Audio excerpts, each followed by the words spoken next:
What's up, everyone? This is Gio here from gamesispeak, and today we have a packed show for you. Um, we're going to cover the new issues with the Nintendo 64 in the Nintendo Switch Online service. We're going to cover the new patch to Returnal that allows suspended save states. We're going to cover Steam games being playable on the Xbox. News around Pokemane's involvement with evolution. The Facebook saying that they're going to remove the requirement for you to use your Facebook account with the Quest, and we're gonna kind of look at a poll regarding the quality of the latest state of play. So stick around. We're going to cover all these. If you like any of the videos, please like and subscribe, and let's start. All right. So first up, the Nintendo Switch Online service has been getting criticized for its quality of N64 gameplay. So let's kind of look at some of the issues that people are talking about. So, all right. Super Mario 64 is missing a rumble feature that appears in the Japanese expansion pack version of the game. Rather than being a specific technical issue, however, the Japanese version of Super Mario 64 is the Shindu one, which was updated with rumble pack support. So if you want that feature, it appears you'll just need to grab the Japanese expansion pack app. There's a guide on here how to do that. Sin and Punishment has been reported to have some control issues involving how it's mapped its strafing. The original N64 release, the strafe left and right actions were mapped to the yellow controller buttons. And in this emulated version, these are replicated on the Switch's face buttons. However, the Switch version has you pressing the right trigger to shoot, which then remaps the face buttons at the same time. This leads to the right strafe no longer working on the face buttons. However, you can also use the D-pad to strafe. So besides being a little awkward, this isn't a huge issue. There are apparently some frame rate and sound problems with Mario Kart 64. Let's see. Frame rate issues are also being reported in relation to Star Fox 64 and Yoshi's Story.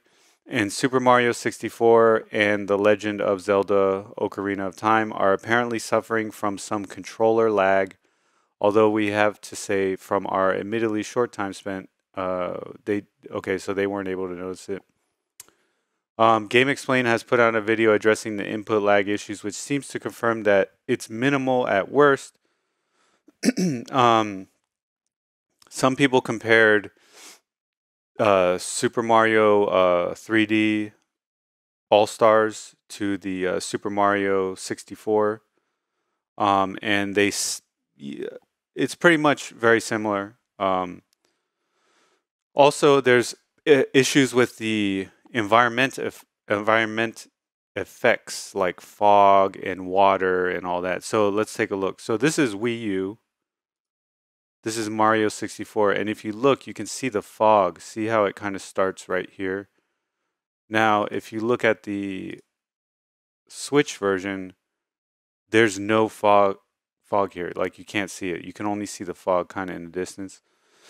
Now, there's a good video by Modern Vintage Gamer where he goes over the fact that a lot of what you're seeing is poor configuration for the emulator that is being used.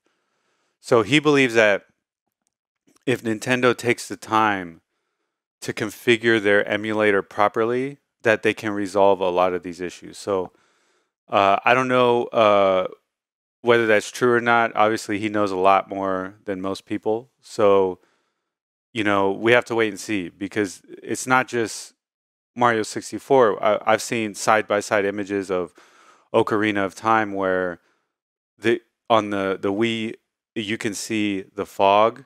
You can see kind of the water has that like blended, you know, look to it. And then on the Switch, the water, you can literally see all the pixels in the waves, and then there's no fog. It looks horrible. So that is a big issue with the games. So here we do have an image of Ocarina of Time. So this is on the Wii, I believe. Or actually, no, they got the images reversed. So here you can clearly see fog, right? And on this one, there's no fog whatsoever. And also you can kind of see the tile here looks kind of odd. It's kind of hidden here. But anyways, yeah, so there are major issues with environmental effects in the games. Here's a tweet by Blessing Adio Jr. The button mapping for N64 on Switch is so terrible that I'm still in disbelief that there's no option to remap. Pro, Star Fox 64 ages so gracefully, it's ridiculous. Okay. Ocarina of Time. Okay, here's the image I was talking about. All right. So here we have you have 3 images. N64, the Wii, which is, I believe, is the virtual console, and then the Switch. So let's take a look here. All right, so this is probably the Wii version right here. This is the Switch. Or no, this is the Switch. Oh, okay, all right, so this is probably the N64. This is the Wii, and this is the Switch. So just look at the difference. Here, obviously you can tell that the aspect ratio is N64, right? And everything is a little bit more blurry. The N64 didn't have the best resolution. When you go to the Wii Virtual Console, you can see the resolution has been cleaned up a lot, but you still have the nice effects on the water, and you still have the nice fog effects. So the environmental effects still look good. But then when you go to the Switch, it looks like, I mean, it doesn't even look like the same game almost. The water is all, the texture maps look like default water texture maps. There's no particle effects. You can't see the fog in the background at all. It just looks really bad. So yeah, these are the issues that people are seeing, and they're not happy about it, and rightfully so, because, you know, if you're paying extra money to access these games, and then on top of that you bought the controller, which was around $40, and then you fire it up and you're like, well, crap, like, it'd be better for me to just plug in a Wii, or, you know, just get an N64, which is what I have over here if I want to play N64 games. Not everyone can do that, I understand that. But as it is right now, it's better to play the original consoles, the Wii, or just run an emulator on your PC. It's not worth playing these N64 games on the Switch right now. They have to fix all this, because it just looks horrible. So yeah, unfortunately, they didn't do a good job with Q&A testing on this before they released it.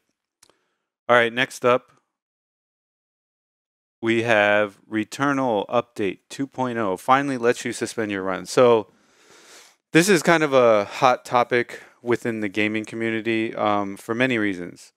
One, people like me don't like people to bully developers into changing the game, especially since the way games work is there's patches. So if the community wanted a change that was bad and then they patched the game, well, you know, people who like the original game, they'd have to get like a offline console to play the new version, or they'd have to uninstall it, reinstall it, and then cancel updating it. So it creates all these issues with the versions and the gameplay. But this is, I think, a little bit different, and I'm gonna explain to you why I think it's different. So let's read through the article real quick. Easily the most requested feature since Returnal launched back in April. Players will finally be able to quit the game without losing progress on their current run. Developer Housemarque calls the option Suspend Cycle, and it'll be introduced with the Gaming's Big 2.0, which is out today. This, to be clear, this isn't the same as saving your game. You can't continue from suspended data more than once. Housemarque explains, by suspending the cycle, Returnal will simply create a single-use suspend point, and once you resume playing, the suspend point is deleted and cannot be used again. The game will continue directly from the moment you left it, and if you want to suspend the cycle again, progress will be captured from that new point onwards. Now, this is important. You cannot suspend from cutscenes, combat, or first-person gameplay either. All right? And you can only do it once at a time. So, and then there's a dedicated photo mode added to the game, which can be activated at any time outside of cutscenes and first-person sections. So let's talk about this because it brings up a lot of issues. So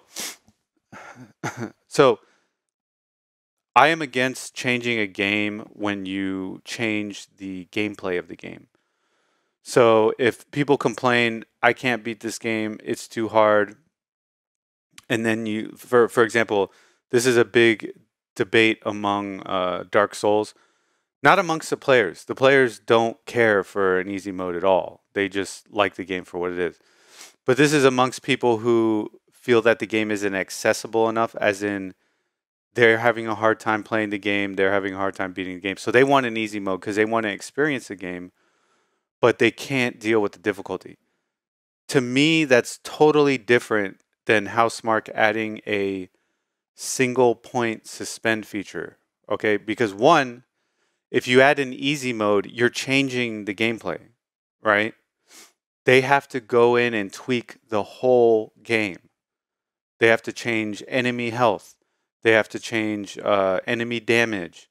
They have to change boss encounter. You know what I'm saying? Like, the whole core gameplay has to be changed to accommodate an easy mode. You don't just magically put in an easy mode and it works. You have to change values across the whole game to be easy.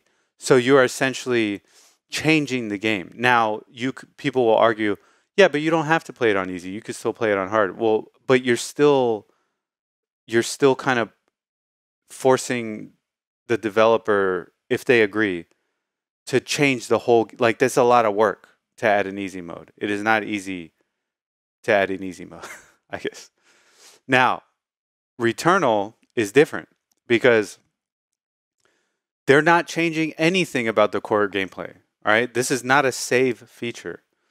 You do not save in the game. What this is a suspend point, similar to as if when you play, for example, I play Super Mario Bros. 3 on my 3DS. I can do a suspend point and then just come back to it later. That's it. There's no change in the gameplay. The gameplay's still hard. The gameplay's still the same. You can still play the game straight through without suspending it. So in my opinion, these are two totally different changes to a game. Right? They're not equivalent in any way. You're just adding a suspend point that you can or cannot use. And the gameplay is still difficult. There is no change to the core gameplay whatsoever. So personally, I don't have a problem with this because they didn't have to alter the gameplay in any way whatsoever. And the development time to add a suspend mode is nowhere near adding an easy mode. So I think it's fine. That's my opinion. You might disagree with me. If you do disagree with me, I want to hear why. Leave it in the comments. But that's my reasoning for it. So I don't think it's a big deal. And also, a lot of people were asking for it. A lot of people. Not a lot of people are asking for easy mode in Dark Souls. That's just not a thing. there's a few vocal minority who want an easy mode in Dark Souls. But the vast majority of Dark Souls players are not asking for an easy mode. All right. But a lot of people who bought Returnal are asking for a save mode, which now they have a suspend mode, which I think is even better because they didn't have to change any core gameplay mechanics. All right. So I think it's fine what they did. I think they just listened to a lot of the people who bought the game. Obviously, my opinion is different with From Software. I don't think it's the same thing at all. So that's my opinion. Let me know what you think. I want to hear from you. Yeah. So let's move on to the next one.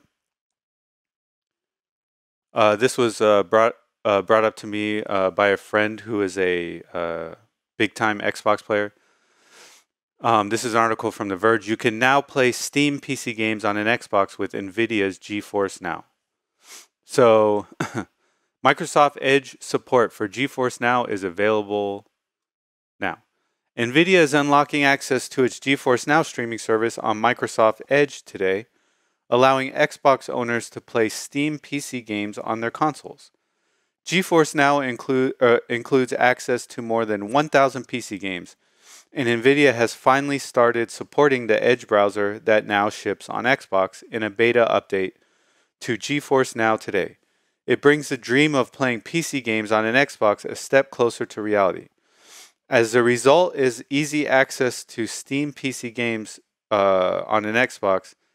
As the base GeForce Now service is free, you can stream popular PC games like Counter-Strike Global Offensive, Dota 2, and League of Legends at 1080p for an hour-long session.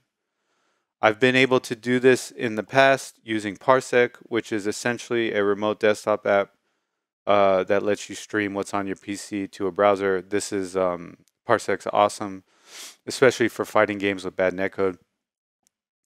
GeForce Now is a far better solution as it doesn't rely on you having to own a PC that's capable of running these games, and you just connect to the service through the browser and launch games. So yeah, this is big. So it says the base. So okay, a couple things I'm a little skeptical about is that you're doing it through a browser. So I don't know what kind of lag it's going to have. Now, I think browsers can be optimized very well. They can run very well if they're optimized. I don't have much experience with Edge, so I can't tell you how this is going to run.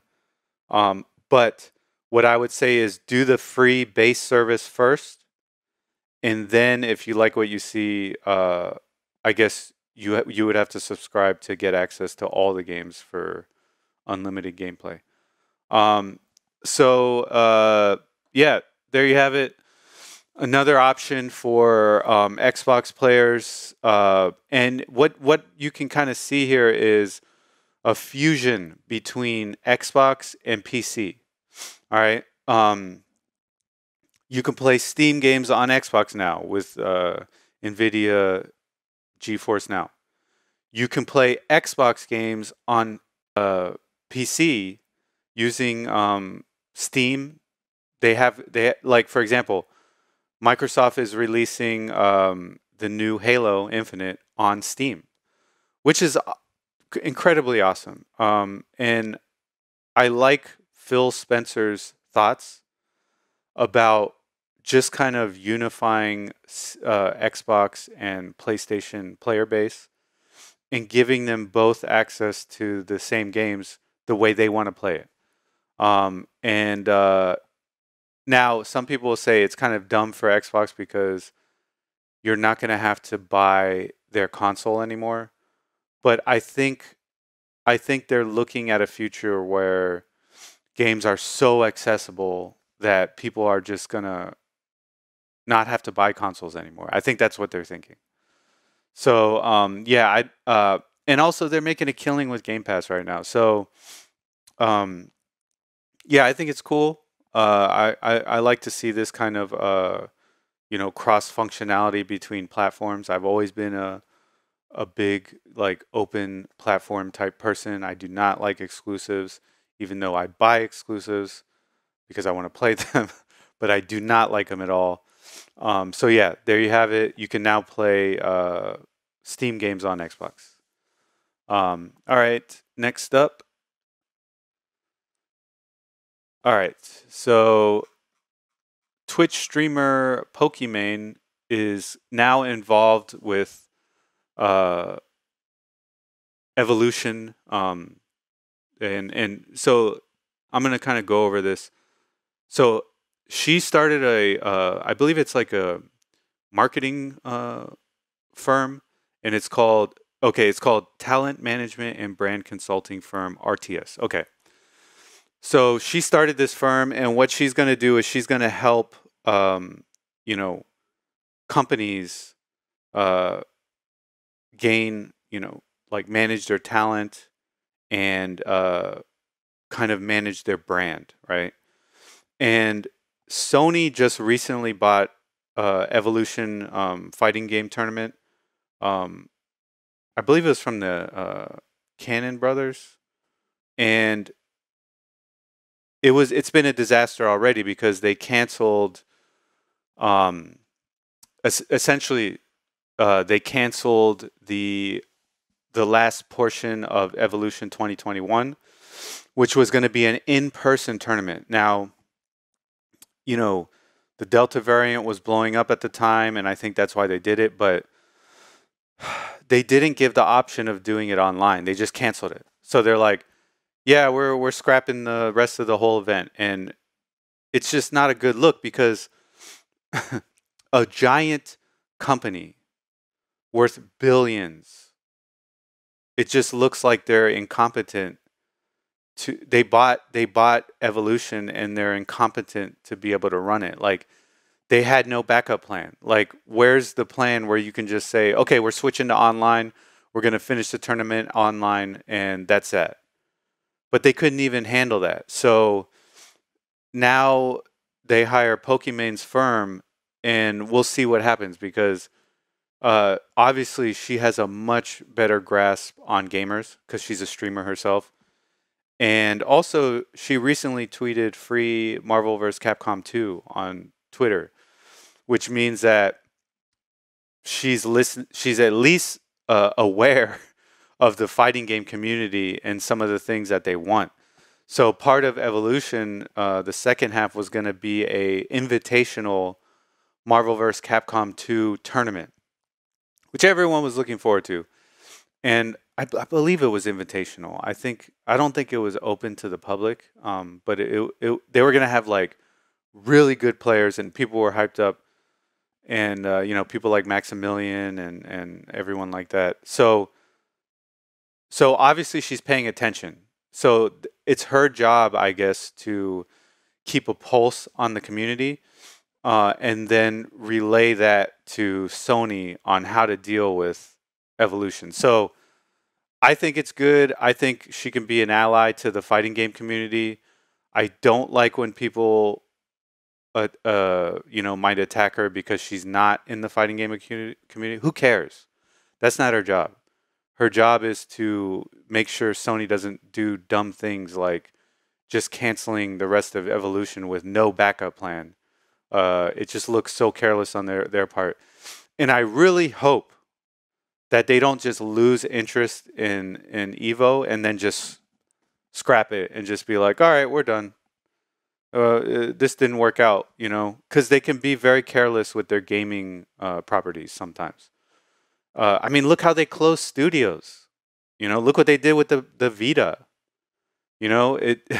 All it takes is one executive to say, you know what, this Evolution isn't working out for us, so we're just going to can it. And then there you go, it's gone. And it has a rich history in the fighting game community. So I don't want to see that. So people should be happy that someone like Pokemane and her firm is like paying attention to the fighting game community, and then can relay that data to Sony and be like, no, this is what you need to do. So I hope they do a good job. I hope Sony isn't careless with handling of Evolution as they in the future, because they have been right now. They did say there's going to be an Evolution in 2022. So yeah, I hope it works out, because if it doesn't work out for them and what they want, they're probably just going to can it, and that'll be a shame. All right. Next up. All right, so this is pretty interesting. So I don't know who this person is, Steven Totillo or Totillo. I don't know how to say it. So deleted prior tweet, parse MZ accordingly. I don't know what that means. We're working on making it so you can log into Quest with an account other than your personal Facebook account. We're starting to test support for work accounts soon, and we're working on making a broader shift here over the next year. So here we go. Asked Facebook PR for clarification about whether this would mean support for non-Facebook accounts. They just reiterated Zuckerberg's line, promising a broader shift here over the next year to provide more options. Would not clarify if this means non-Facebook accounts or not. So yeah, if you recall, I did a story about when Facebook announced that you had to have a Facebook account to log into the Quest 2, and then after, I forget, it was like a couple years, you would need a Facebook account to log into the Quest 1, which is what I have. And it's an abuse of power, because they have a monopoly on this. And so they're saying, oh yeah, somehow it makes sense that you have to use our Facebook service to use our Quest service, even though they're totally not related, and you just want to play VR. You don't want to log into Facebook. So yeah, I thought that was an abuse of their power and their position. So I like that they might be questioning that, but like, I don't trust anything they do right now. I mean, they're changing their name to Meta. I mean, how does that make sense? Like, it's just a PR move to distance themselves from all the controversies they've had recently. So like, do I think they're going to allow you to log in with like your Google account or something, or make like a standalone Quest account? I don't know. I have no idea, but I don't have any faith that this isn't just some like PR talk. So yeah, I hope it's real. I hope they don't force people to use their Facebook account, because that turns off a lot of people to buying the Quest. They have to know that. People don't like being dictated to use a service that they don't care about just to play VR games. It makes no sense. So yeah. And then our final story. It's not really a story. It's just kind of me poking fun at Sony. But the state of play. So we have a poll from NeoGAF.